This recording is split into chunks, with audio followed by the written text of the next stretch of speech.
মেহেরপুর কুষ্টিয়া আঞ্চলিক মহাসড়কে dump truck মাইক্রোবাসের সংঘর্ষে ৩ জন নিহত হয়েছেন, আহত হয়েছেন আরও ৪ জন।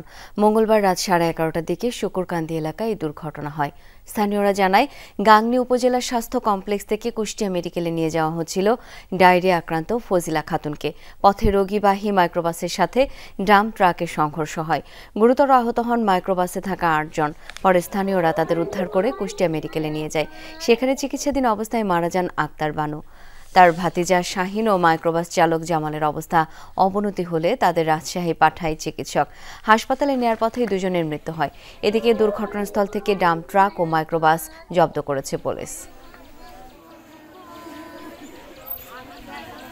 অসুস্থ ছিল গাংনী থেকে ওরা যেরকম কুষ্টিয়া নিয়ে যেতে হবে। এরপর আমার চাচার সাথে নিয়ে কুষ্টিয়ায় যাচ্ছিল, বুঝছেন।